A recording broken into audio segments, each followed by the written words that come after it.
round two. I'm just kidding. So we are very happy to reintroduce to you tonight Heather Stapleton. You may remember her as one of the speakers of the last panel. And if you recall, we ran out of time and we didn't have an opportunity to answer all the questions that you all were kind enough to write down and pass up. So we did give your questions to Heather, and so she will address some of them. And then obviously whatever other questions you wish to ask, we've got a microphone set up right here. If you're brave enough to come up, please do so and then ask your question. But let me tell you a little bit about Heather. So Heather works for One Lagoon, One Voice, and she actually works for what she calls a special district. So the best kind of way to think of it is like we have a St. John's Water District, we have a mosquito control district. So we also have a special district designated just for the lagoon. And it encompasses 5 counties. And it encompasses those counties that have, as Heather will tell you, has watershed from the lagoon. But let me tell you a little bit more about her. So she's a graduate from the Indiana University with triple majors in environmental studies, political science, and French. So she began her career with a 3-year stint in the Peace Corps. And I told her my daughter also was in the Peace Corps. She was a couple countries up. Chloe was in Senegal, and you were in Benin. Right below Ghana. Look it up, west coast of Africa. So, but I've met now a lot of these people that are Peace Corps alumni, and I find you share a lot of similar personality traits, and I find they're all very environmentally conscious, and that's where their heart is. So I'm not surprised that you're doing this for a living. So she has lived in Vero Beach for almost 20 years and has held executive positions at Vero Heritage and the Environmental Learning Center. And so as I mentioned earlier, currently she is a community engagement coordinator for One Lagoon. And she channels her passion for the environment into fostering community connections and helping people like us try to understand so we can all have a good relationship with our lagoon. So Heather, thank you so much for joining us tonight.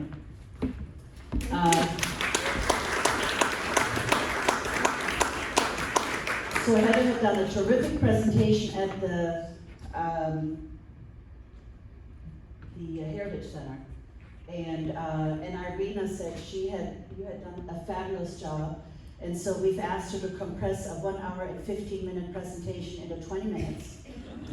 And my job is to do this when she has 2 minutes left. And then she'll answer the questions that you were kind enough to write down last time. Like I said, if you're brave enough to ask more questions, please come on up. And then around 6:35-ish, 6:40-ish, unless I'm going to kill myself up here, it's very precarious, we will introduce to you the mayor, and John Coutinho will give you a brief update on what's happening with Three Corners. And of course, he said if you have any other community-related questions, he'd be happy to help you out with that as well. So without further ado, thank you. Thank you so much for coming. We appreciate it. Thank you, and thank all of you for coming too. Yes, an hour presentation condensed into 20 minutes. Let's go. No, just kidding. All right. So, the Indian River Lagoon National Estuary Program is the independent special district that is charged with being the umbrella organization to bring everything, all of the efforts together with the Indian River Lagoon. And until recently, it had been a program of St. John's River Water Management District. But when the stuff hit the fan with the lagoon in 2010, 2011, smarter minds than mine got together and decided to extract just that one program and to create a special district whose sole purpose would be the National Estuary Program. And so tonight, we're not only going to talk about what's ailing the lagoon, but we're going to also be talking about the solutions of bringing it back to a healthy balance. The lagoon will never be pristine. It's a highly altered system. Just by having causeways and by having inlets, we have dramatically altered the system, and those things are here to stay. So the question becomes then, how do we live here? How do we have increased development and still be sure that we are always mindful of the Indian River Lagoon? And so we are one of 28 national estuaries as designated by the federal government. We are part of the Clean Water Act. We are non-taxing and non-regulatory.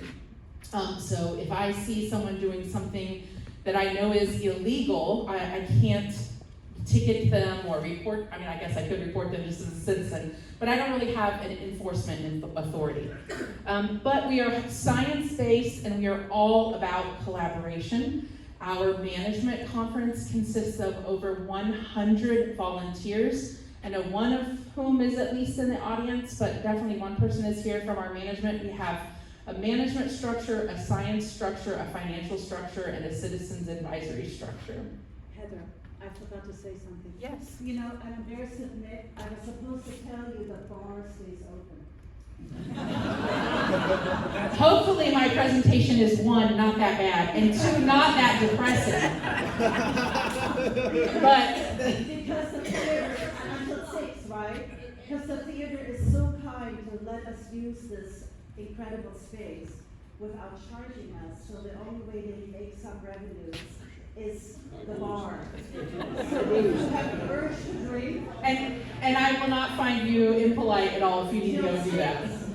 Anyway, and I mean, I said, because I'm the most important part, the bar is open. Which could be an interesting solution when you're thinking about the lagoon. So just some really quick basics. The lagoon is quite long, and so you can understand why it was erroneously given the name Indian River. The Spanish were the ones who got to name this body of water, despite the fact that there were already people living here. Somehow the Spaniards get credit with having discovered it. That's a whole other presentation. So they originally named this body of water Rio de Ice, River of the Ice Indians. And it's very long and narrow, and so it does seem like, on first glance, a river. But it has brackish water, so a mixture of salt and fresh.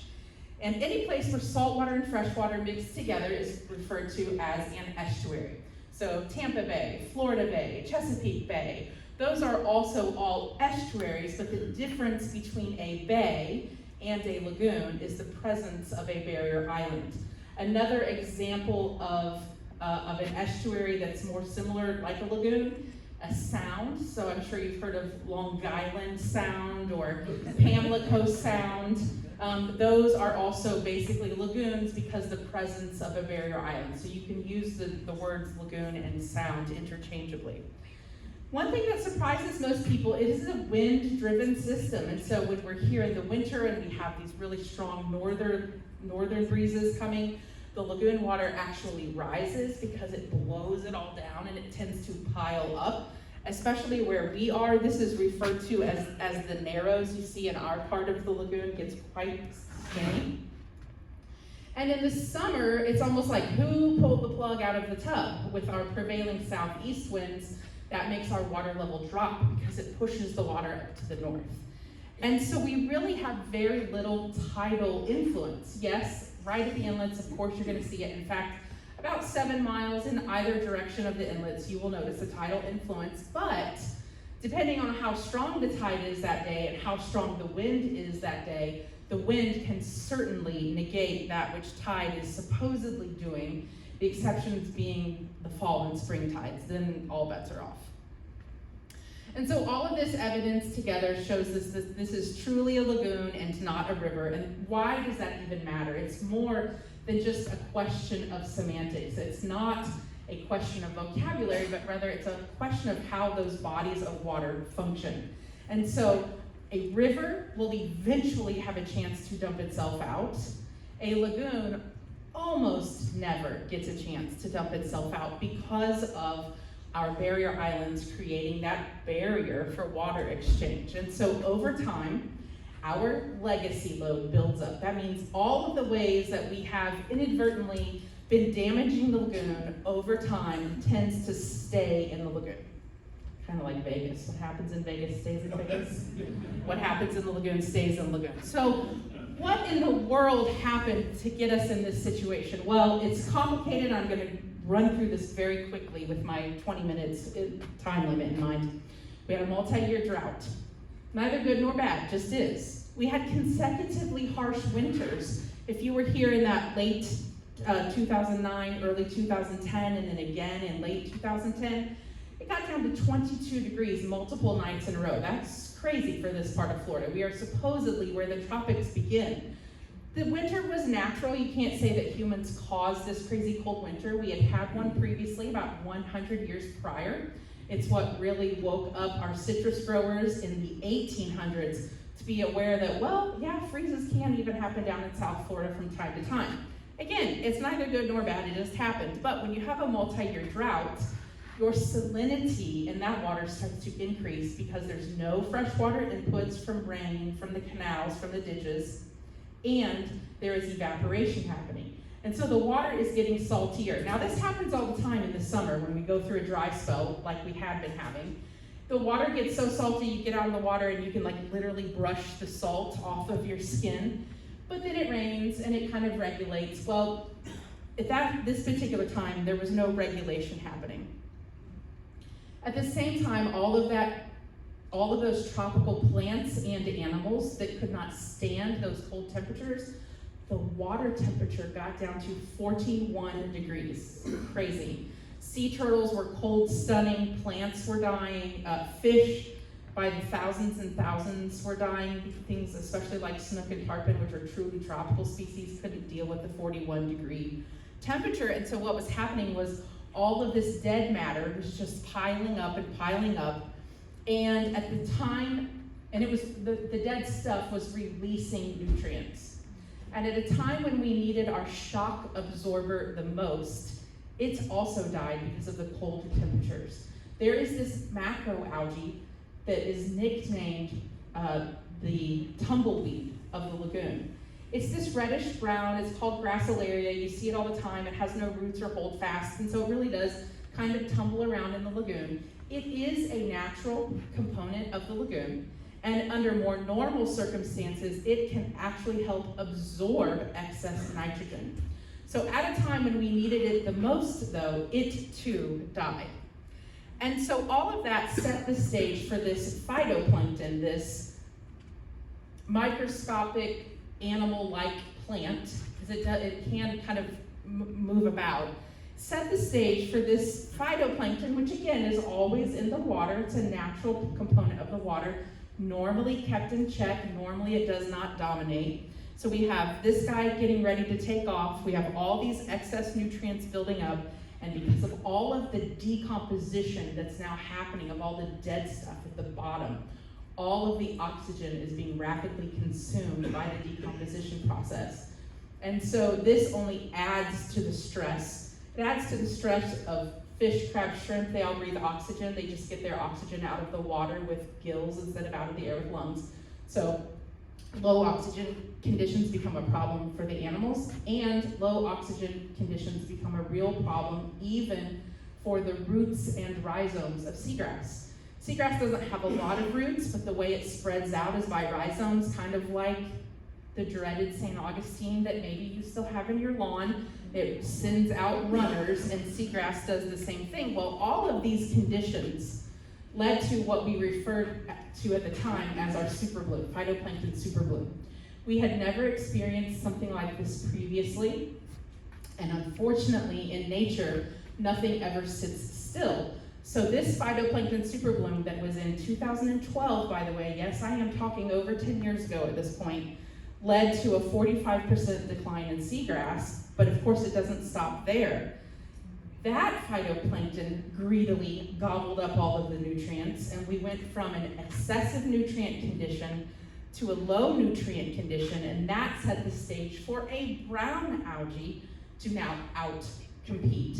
You see, normally this situation would be a balanced ecosystem dominated by a stable seagrass. But when you have all of these different algae of the day popping up, that is very unstable. And this brown algae led to something that we've referred to as brown tide. It is not related to red tide, it's merely a descriptive name. It's not even toxic to humans. It can be detrimental for the gills of fish, and especially the gills of filter feeders like clams and oysters and things like that. And basically, we now know from our own experience and from an experience in Laguna Madre in Texas that recovery once you're out of balance will take decades. And if you didn't understand anything I said, I hope this clears it all up for you. Maribel, they need more drinks. Okay. So I like to describe what I do as taking science and translating it. This makes not very much sense to me, but it does remind me of one of my favorite quotes, and this is more of a paraphrase than a direct quote, but not only are ecologies more complex than we imagine, they're more complex than we can imagine. Meaning that even this exceptionally complicated diagram is missing some components. And so this is what happened with seagrass over time. My graph starts with the year of 1943 because all along the east coast of Florida, we were training Navy pilots in a brand new technology, aerial photography. And we have these amazing aerial photographs from this time, and yes, they are in black and white, but at that point in time, the water was clear and the lagoon was still a sandy bottom. There was no accumulation of muck like there is now. And so even though those photographs are in black and white, you can see how far the seagrass goes out into the water. It's amazing. And you can see for a while, seagrass has actually started increasing. We think that for hurricanes, as detrimental as they were to us and as trauma-causing as they can be to humans, it actually, those back-to-back hurricanes of Francis and Jean did give the lagoon an opportunity to flush itself out. And so you do see this little jump in seagrass growth right after 2004. And then we get the freezes of 2010. And so look what happened going from 2009 to 2011. We just plunge. We have this massive drop-off. We started a small recovery for a little while, and then we lost all of that recovery, unfortunately, which just shows how compromised the system still is. In general, estuaries, any places where salt and freshwater mix together, should actually be quite resilient to change because they experience so much change on a daily basis. Change in water levels, change in salinity levels, change in temperatures. But when you have a compromised system, it's no longer strong enough to combat that change. Preliminary findings from last summer do show us that we are seeing some increases in seagrass. The newest maps are not yet released, but they will be soon, and we saw some good signs in pockets. So for example, in the upper stretches of the Indian River Lagoon called the Mosquito Lagoon, we saw amazing resurgence up there. So amazing that the two women who do the maps actually were crying. They were so darn happy seeing the amount of seagrass. It's a really touching story. And the way that one lagoon, the Indian River Lagoon National Estuary Program, helps participate in the solutions, we fund 5 competitive RFPs. If you are interested, we have a story map on our website where you can go and look at the projects year by year. There are quite a lot of them. And something that we're particularly excited about is our seagrass nursery network. Now we know that we will not plant our way out of this problem. Yes, it is a seagrass dominated system, and yes, we have to get seagrass recovery. But the conditions are not equal throughout the entire lagoon, and so we cannot just go in and start planting seagrasses and think that we're gonna, that would be the solution to the problem. Because in fact, we don't really know how to plant seagrasses yet. Do we plant them in plugs? Do we plant them with staples? Do we plant them sewn into burlap mesh squares? These are all things that are being tested at all of these different nurseries. Do we plant just one species, or do we plant 3 species? These are all questions that we have to figure out. And so when people say things like, well, I don't know why they planted seagrasses there, it all died. That was a failure. Well, we learn from projects that don't turn out the way we hope that they will turn out, and we can go back and assess, well, maybe we needed to put an excluder device on that because things got munched on by the manatees. So now we have to think about excluder devices. If we use those, how big do we make the mesh? If you make it too small, it gets all gummed up by that algae and the sunlight can't get through to the seagrasses that you're trying to protect. If you make the mesh size too big, green sea turtles will easily poke their heads right on in there and eat your seagrass. And so now we're actually even trying things where we are fencing off rather large areas in the lagoon, planting seagrass and seeing what that gives us. But all of these different seagrass nurseries are experimenting with lots of different methods, and they're all, the most important thing is they're sharing the information of what they're learning, what's working, what's not working with all of the other seagrass nurseries. And there are things that you can do too. You have to remember that all of the problems in the lagoon start on land. So we need to do simple things like reduce, reuse, recycle in that order. Recycling is pretty challenging these days. That's a whole other presentation, and the bar needs to stay open much later for that. We don't want to litter. We need to keep grass clippings. This was really hammered home last time with us. Grass clippings out of streets, ditches, and canals. Our fertilizer ordinances, that there are reminders all over town that the rainy season ban is about to take effect. That ordinance consists of much more than just rainy season. The gist is during rainy season, don't fertilize. That is the gist, but it's more complicated than that. Included in that is not blowing your grass clippings and your leaves out into the streets or down storm drains. Also included that is not fertilizing when rain is in the forecast. How tricky is that? So, you shouldn't think, oh my gosh, June 1st is coming up, I better go out there and fertilize like crazy right now, I can still do it. You have to look at what is in the forecast.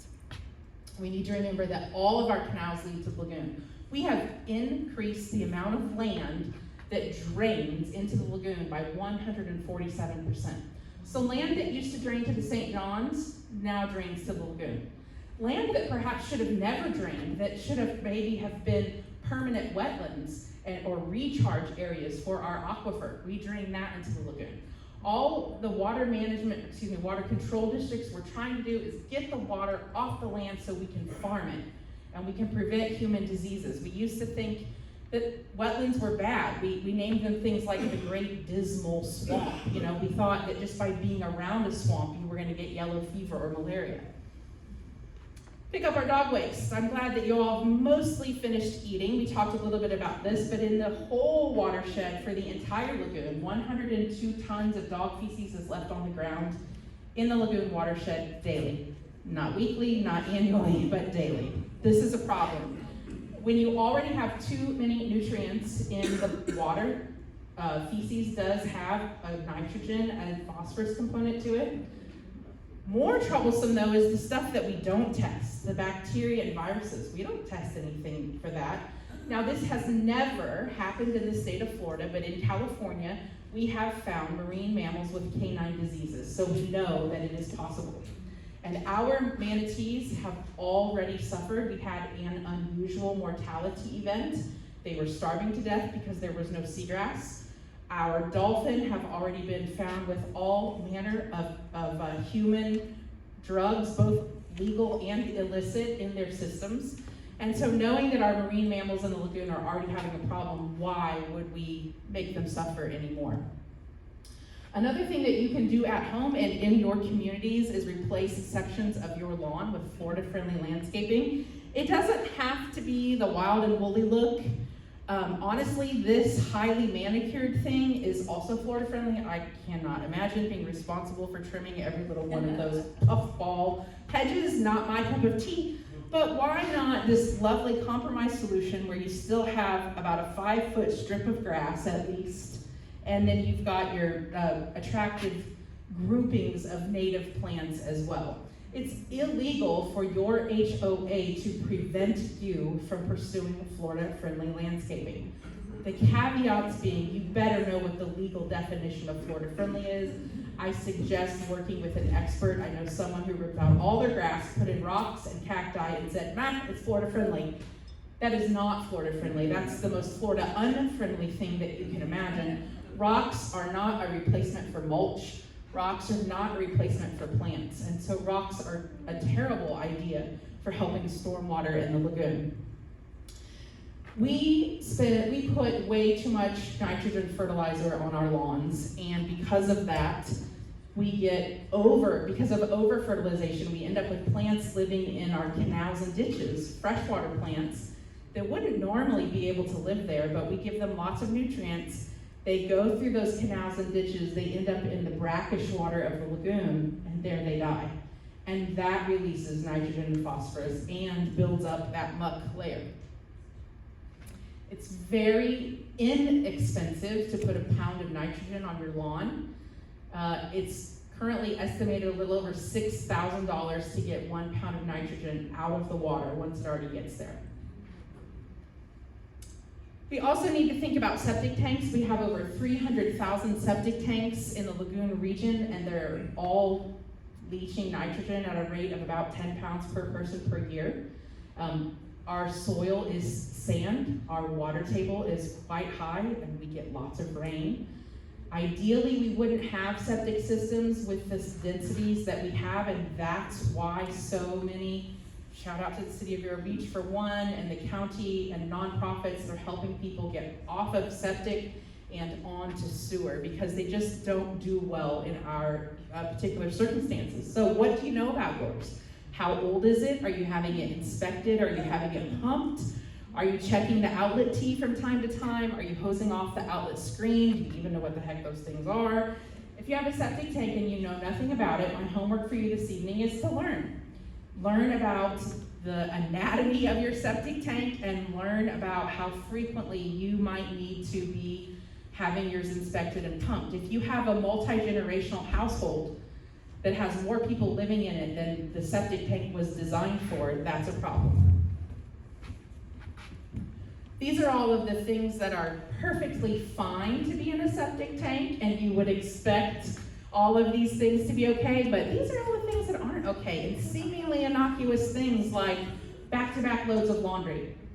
When you do back-to-back loads of laundry, it overwhelms your septic tank and it cannot function the way it was intended. It doesn't allow the opportunity for the solids to settle out to the bottom the way they're supposed to. I know we all became germaphobes thanks to COVID, but the more antibacterial ingredients you use, the more bleach and ammonia you use, the less well your septic tank is going to function. Garbage disposals, another seemingly innocuous thing. The more you use your garbage disposal, the quicker you are building up that solids layer in your septic tank. And finally, I know that lots of people are doing rain barrels these days, and that is amazing. Just be careful about where your rain barrels are overflowing to. You don't want to send that overflow into your drain field, because again, it will overwhelm your system with too much fresh water all at once. Another thing you can do to help the lagoon, I know there are a million bajillion specialty plates out there. Well, guess what? We have one too, and that's what the new one looks like. I would encourage all of you to go for that one. It's $15 extra a year to you, which translates to slightly over $125,000 for lagoon projects annually. Absolutely amazing. So that's it for my presentation, but I still have questions.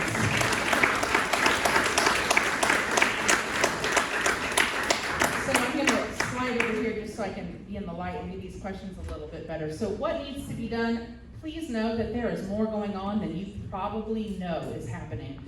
We've put our annual reports on your table. That's just a sampling of what's happening. There are well over 300 projects happening annually to help the Indian River Lagoon. Oh, yeah, I was supposed to do that, right? It's under all kinds of things. We're waiting it.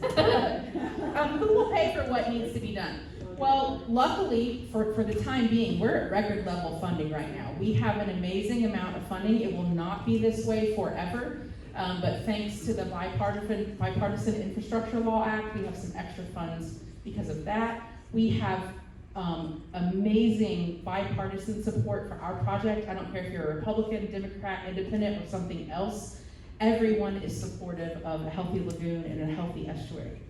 Another question, how do we keep the canals clean since they all lead to the lagoon? Well, shout out to Indian River County. They have one of the most amazing filtration systems on the main relief canal. It's there behind the administration building. It's in between the administration building and the airport. It's called PC Main. Absolutely amazing at keeping not just those freshwater plants, but a lot of litter out of the lagoon as well.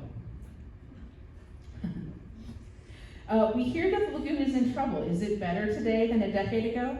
Literally than a decade ago? Yes, it is, because we had pretty much hit rock bottom 12 years ago. And so is it better today?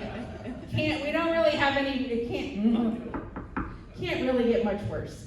Is it possible to measure progress? The way We really measure progress with the lagoon primarily is through seagrass. It's considered a barometer of health. If seagrass is doing well, then we know that a whole host of other conditions in the lagoon are doing well. How do we remove the pollution of the last 100 years? So we've basically just been polluting the lagoon for quite a long time, at least 70 years. And so the way we remove that is by doing what is called environmental dredging. So that muck layer at the bottom of the lagoon should not be there. We should have a white, sandy, beautiful bottom to the lagoon. When I used to read the historical accounts of the lagoon, I thought these people were exaggerating because nostalgia is beautiful, and we always remember things being so beautiful, so much better than they were. And I didn't believe it until I got to see a core sample of the whole bottom of the lagoon.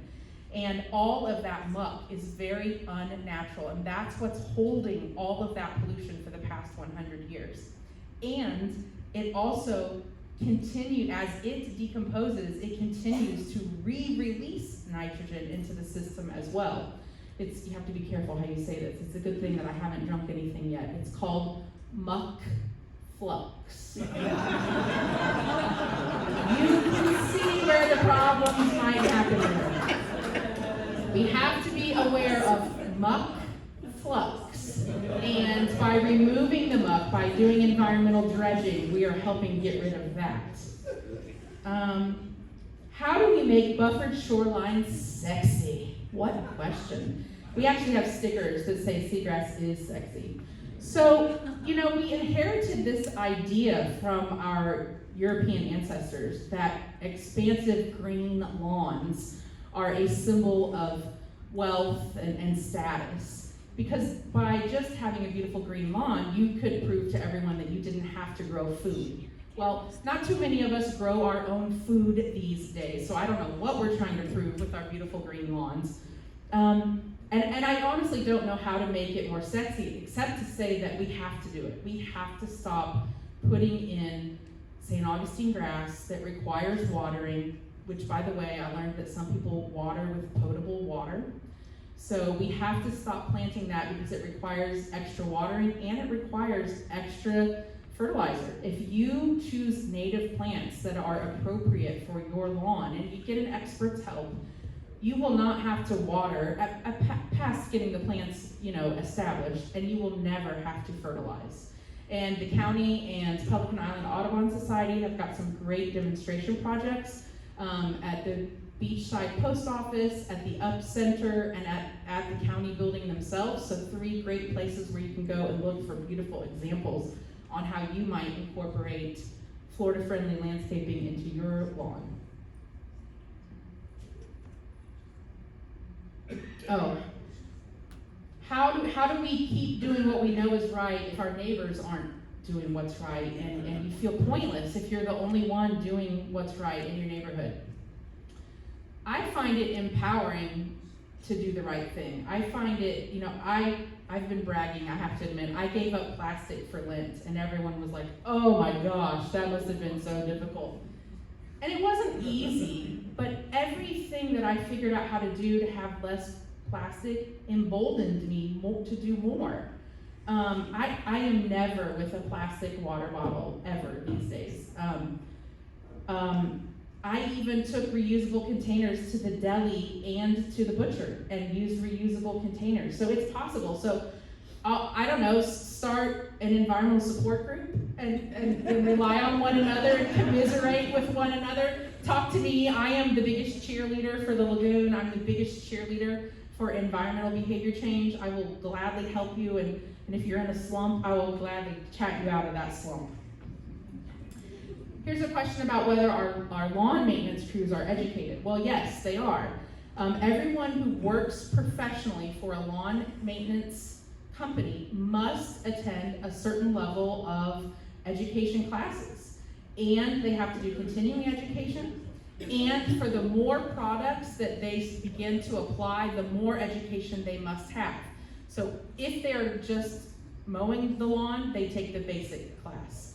If they are also applying fertilizers, they take another level of class. If they are also applying pesticides, they take yet again another level of class.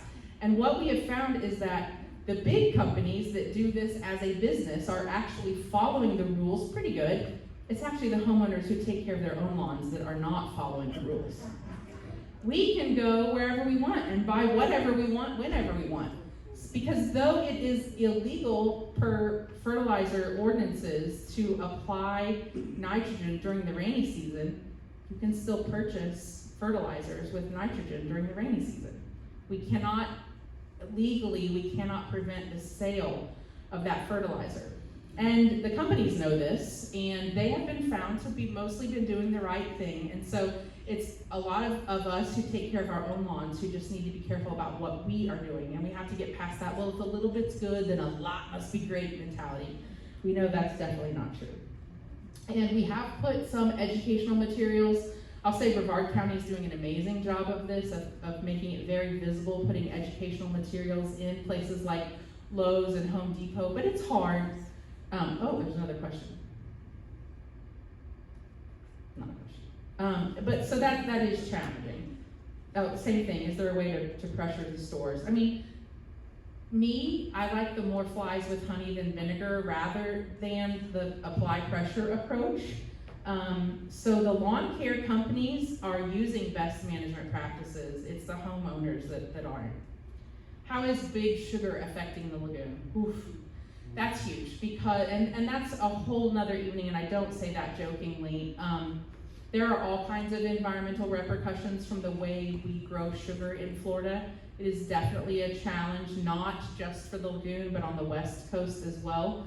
So as polluted water is put into Lake Okeechobee, and then Lake Okeechobee is discharged to the West Coast and to the East Coast, that those create problems for our estuaries. Having said that, we don't get the water from Martin County in Indian River County. So I feel a little guilty whenever I say this, but Lake Okeechobee, I'm not gonna say it's not our problem, but it doesn't directly affect this part of the lagoon. I can't answer that, that's a county question.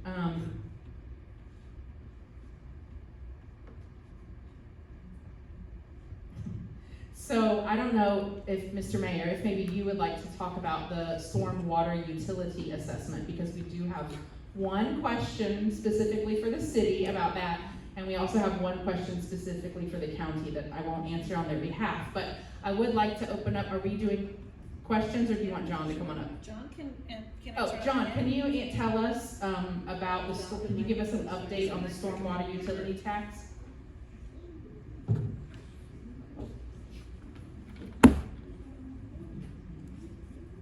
So what was the specific question Well, regarding specifically- stormwater? Because it's a very, excuse me, there's many facets of it. Okay, so the question is actually more for the audience. It says, is restoring the lagoon worth the cost of 2 pizzas and a liter of Coke every year for you? Because this person is making the That's a good argument. punchline, by the way. Feel free to use it, I don't know where it came from, That's but a good one. you know, no credit needed. I am gonna use that during budget season. Two pizzas and a liter of Coke. Is it, of course it's worth it. I mean, that's a lead in that, thank you, slam dunk on that one. It's, the formulation of the stormwater utility was done initially with ARP money. So we during that time, we funded the stormwater utility because it was evident that the city of Vero Beach needed to act independently of the county. Not that we don't cooperate with the county, but the county has to worry about 170,000 people. We're 17,000 people. We're a charter city. We'll worry about our city. So we decided the best way to do that, the fairest way to do that, was through a stormwater utility. Because in a stormwater utility, if you're a nonprofit or a church, you still have to pay into the stormwater utility because you are, say, affecting the lagoon. So we did that. So the first 2 years, it was funded by ARP money. Excuse me. This year will be the first year, or the next fiscal year, I should say, will be first year, the full assessment, which is $74, per household, it goes up to a certain size house. That house would have to be in excess of 2,900 square feet before it goes into a different category. If you're less size, it goes down. And right now we're in a process of using a consultant, because you have to update it every year, of updating exactly what the fees are. So that'll help us fund a lot of projects that we're looking to do. I have a list that we have, but right now Matt Metz is our Public Works Director. And by the way, none of this works, and I think I mentioned this the last time, none of this works from the City Council standpoint. I get the ability to say what we're doing, but it's really the staff that works with us putting these plans together. And the City of Vero Beach is lucky to have at the director level and below, people who work very diligently on behalf of the city in putting these plans together. So Matt Metz is our Public Works Director, and he's also in charge of the stormwater utility. He's putting a plan together for the various and sundry projects that we would like to fund with the stormwater utility money. Hopefully, this is also, by having a stormwater utility, gives us also the benefit to apply for grants. If you don't have a dedicated funding mechanism, it's difficult, I'm not going to say it's impossible, but it becomes very difficult to apply for grants within the city, within the state. So that's what we're trying to do. I can get into specific, anybody later on, I can get you with the specific ones we're looking at from the stormwater plan that Matt so far has put together, but that's what we're doing right now.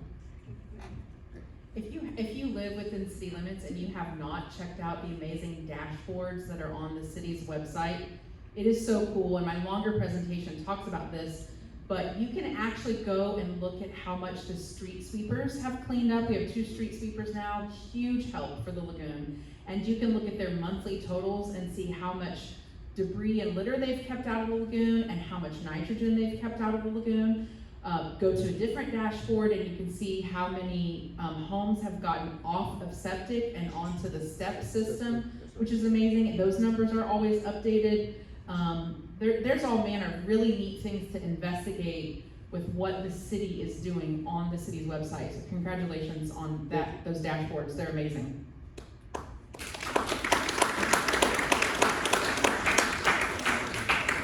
I think we can probably hear you if you want to ask from where you're seated, rather than make a journey up here. Okay. Yeah, does anybody have any questions? Actually, Bob? Go ahead. Bob? I saw an article. Come to I the, saw an article a couple of weeks ago. Oh, good, you're brave enough to come. Millions Thank of you. lambs being Oh, seeded into yes. it. And I was so happy to hear that, and it sounds like it flies a little bit in the face of what you're saying, putting millions of baby plants in a place that's not very hospitable, but I mean, is that? So the question is about seeding baby clams in the lagoon. So clams are amazing filter feeders, not quite as amazing as oysters, but in the more northern stretches of the lagoon, it used to be a clam-dominated system. So back in the 80s, the wild clam and oyster harvest crashed in the lagoon. So we lost those filter feeders quite some time ago.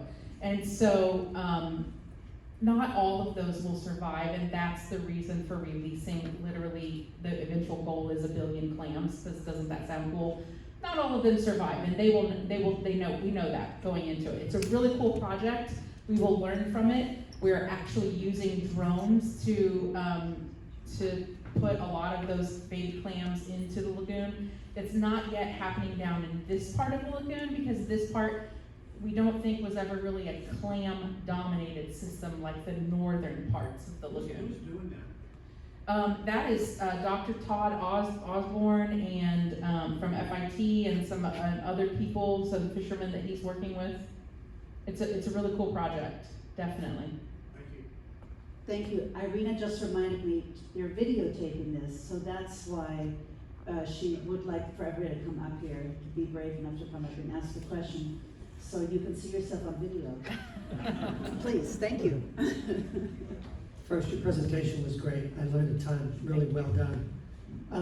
You know, I've lived here about 6 or 7 years, and I'm always continually amazed by when I go a few miles west of seeing all the cattle. And the U.S. Department of Agriculture has a heat map in regards to number of cattle in Indian River, St. Lucie, and Martin County between 25,000 and 50,000 head of cattle. And then when you go to Okeechobee County, which borders all three of those counties, is 50,000 and up.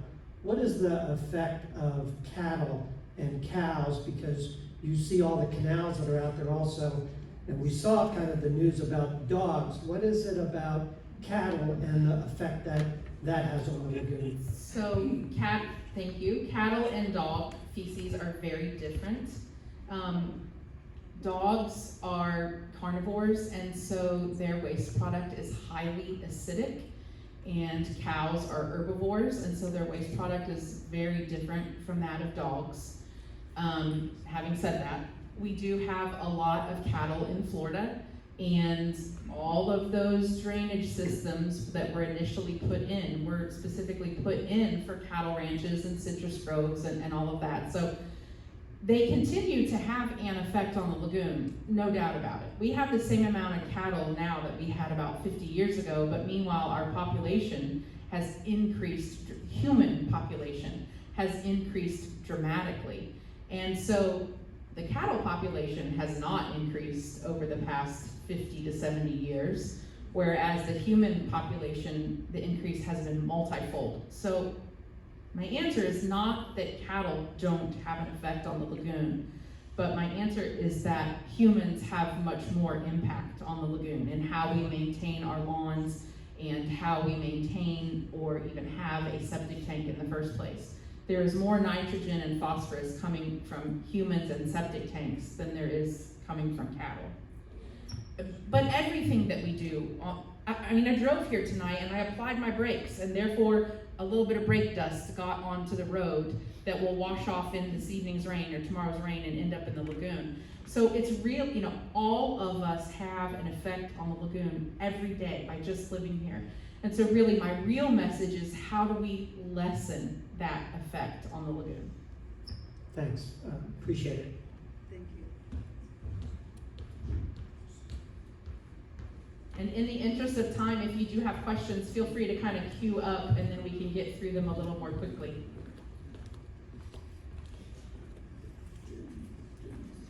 What I'm going to talk about in no way takes away from the actions that we as homeowners do, but part of our problem relates to the fact that we have a stormwater system that was designed largely to stop flooding, not necessarily to filter water, filter nutrients out of it. And the only way we're going to fix that, particularly in a built-out city like Vero, is with money. And so my specific question is, and I know money and finance and things like that may not be the sweet spot of your career, but the St. John's Water Management District for the last 10 or 12 years have reduced their millage rate every year, sometimes by 9 or 10%, at a time when we need every dollar we can to be the matching funds for the dollars that the mayor talked about that we are going to contribute in. What can we do to stop that trend? That is an excellent question. And so be in contact with your locally elected officials. Keep yourself knowledgeable by attending events like this. St. John's has a board of commissioners, and you may contact them as well to let your thoughts be known.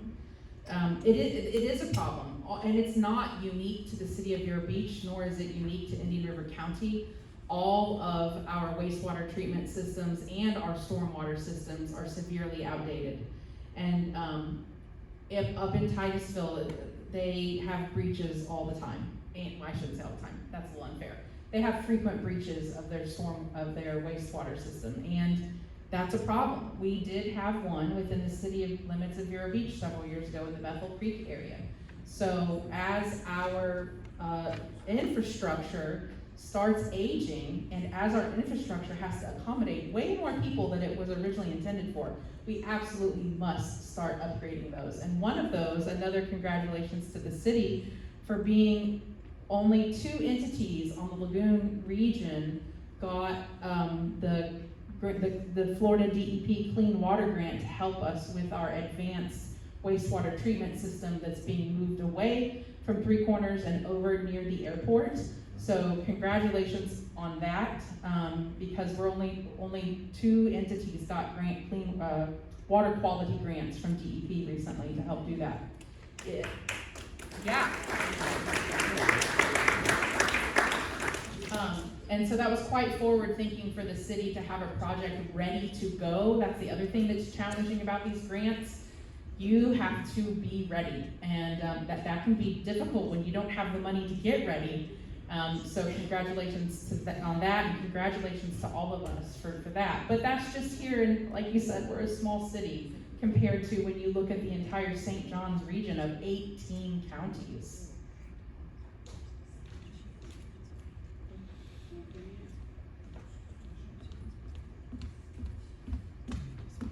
With anything, education is the key. And it would be interesting if you would describe what sort of programs you formulated for the children of the school system. So we can thank our nonprofits for educating our local children for sure. I know we've got at least one education nonprofit in the room tonight. I actually used to work at the Environmental Learning Center for 16 years. And Barb, you're now celebrating your 35th anniversary? Woohoo! 35th anniversary for the Environmental Learning Center. And that was a very unique start in that the school board supported the Environmental Learning Center and the efforts that they would be doing to educate our young folks. And they did so through a contract, and it was an annual contract. And this is unheard of. If you are a teacher, if you are a parent, you know that normally you have to pay or you have to figure out how to fundraise, how to get your kids on field excursions. But the kids and the teachers and the parents have never had to pay for their trips to the Environmental Learning Center. So for 35 years, that is something that the school board has been paying for them to do.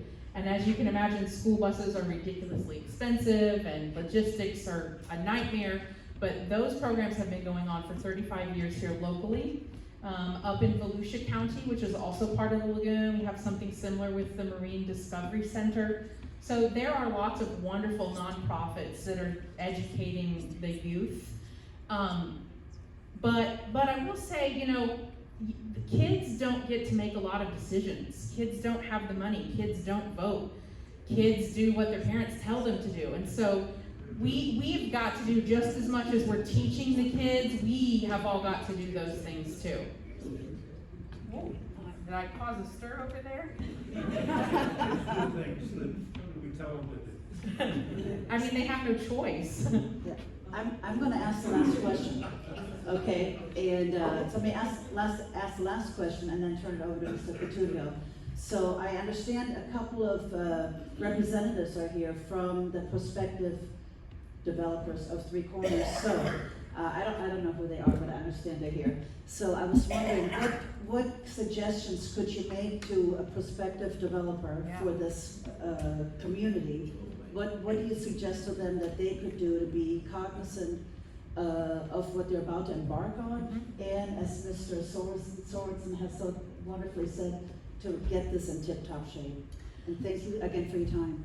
Yeah, it's a great question. So Three Corners presents a really interesting opportunity. It is already a very unnatural system. You know, we're inheriting this system that was quite industrial, or at least industrial comparatively speaking. And so now we have this amazing ability to create something so beautiful, not just with the architecture, but with the full design. And so I cannot say enough good things about shoreline restoration. I would like to see buffered shorelines where we have native plants leading down to the lagoon, a gentle sloping lawn that does not include too many seawalls. I know with the marina that's a little bit different, but you know, not a lot of seawalls. Mangroves instead. Worldwide, we've lost 84% of our mangroves, and there's a fungus out there right now in mangroves that we're starting to get worried about, so we might lose even more mangroves. So we need to be restoring our shorelines. We need to have buffered shorelines, and these things are simple. Pennies in the bucket to do a buffered shoreline, by the way, and I bet you anything that all of the nonprofits in the room this evening would gladly help mobilize people to do the plantings. You know, and once we get a lovely buffered shoreline that's still beautiful and people will still be able to enjoy, put some boardwalks through there, then start working on the living shoreline, where you've got your mangroves going out into oysters and seagrass. I see both activities being able to go hand in hand very easily, preserving the lagoon and still making something really enticing that people want to travel here to see and do. Businesses get behind environmental stuff all the time. I know we've got some business owners in the audience who donate not only their financial, you know, not only money, but their time and their staff time as well. I think a lot of the local businesses would be more than willing to help out in making sure that Three Corners isn't just a place, just a human built for humans only, but rather built for the entire environment. You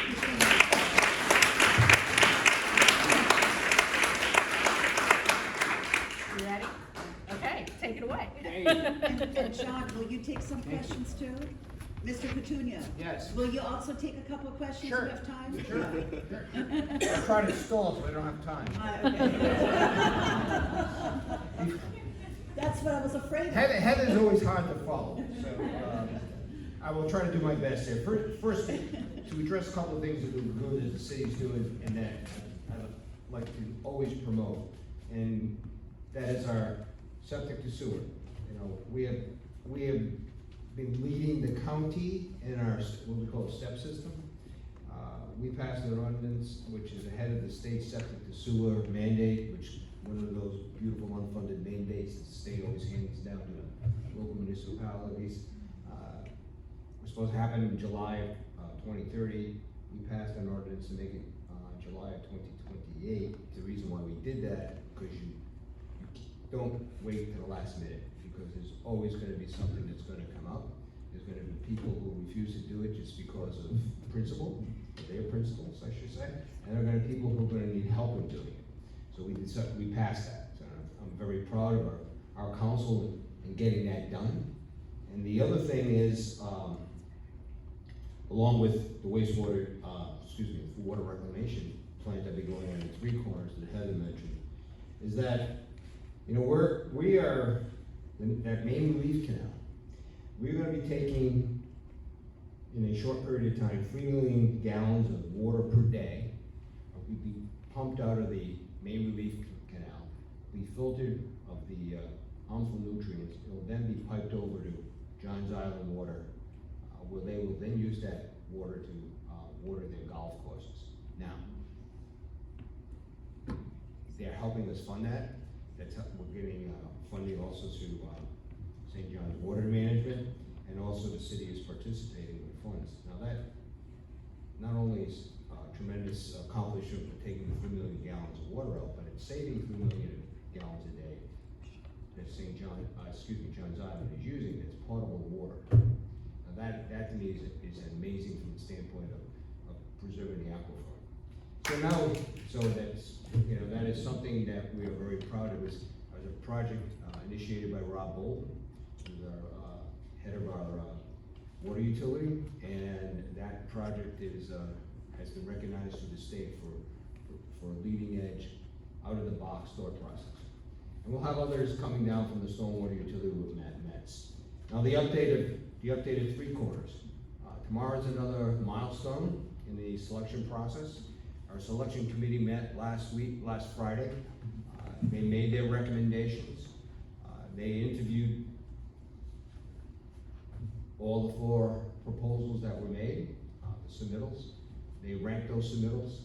I think everybody by now, well, hopefully everybody by now is either through social media or reading it on newspapers, has found out how that ranking went.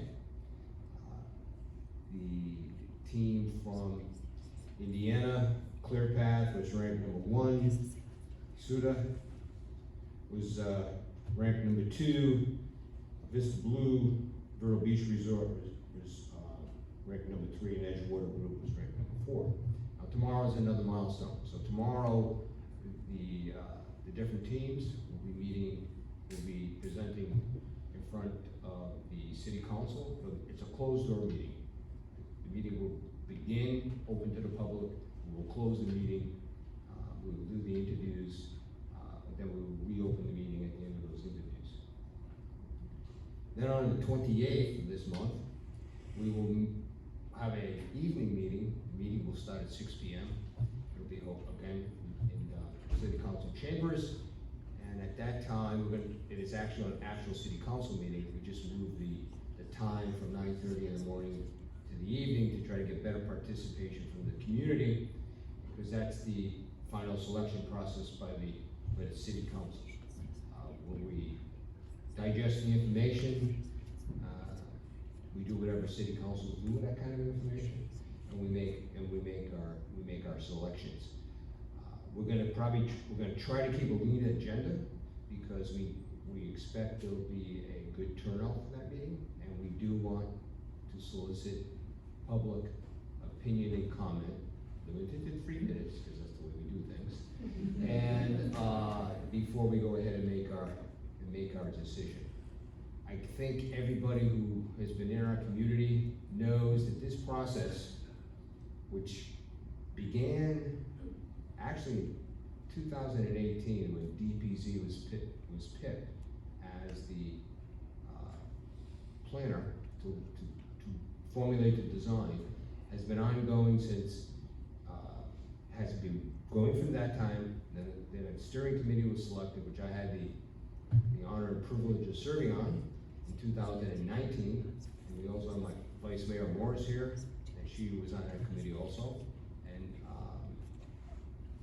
the other council member, Carol, is here also. So we have a quorum. We could actually have a meeting tonight, but I think it violates the Florida sunshine law, and we'll all be in jail tomorrow, and we couldn't have the meeting. So that process then formally began in 2019 through the steering committee's recommendations to the City Council at that time. I was lucky enough to be on the steering committee and also be on the City Council at the time they voted to accept the steering committee's recommendation, which is kind of odd, but it happened that way. And we have the proposals. The proposals were in. And to be honest with you, I'm excited because we have 4 excellent proposals. And we put and I know there's some developers out here, so that's okay. We won't hold that against you that you're a developer. But we had some pretty stringent criteria, and I think you can nod your head yes that they are. I mean, we had no residential component on that, which usually is the bane of all developers. Now, no residential component on a site. And people said, you're never gonna get anybody to come in and make a bid on this thing. Well, 4 people, I guess, is better than nobody. So we had 4 proposals, all excellent. Tomorrow's the next step. And if there's any questions on that, or any other question regarding what we've been doing with the City Council, or what we're trying to do, please ask it now. Wow, this is great. Yes. All right, great. That's it. So hopefully everybody here who's lives here, that will show up on the 28th and make your opinions known, or send emails to Tammy Bursick and any person who sits on the City Council to express your opinions on what's your opinion regarding the proposals. And thank you. That's it.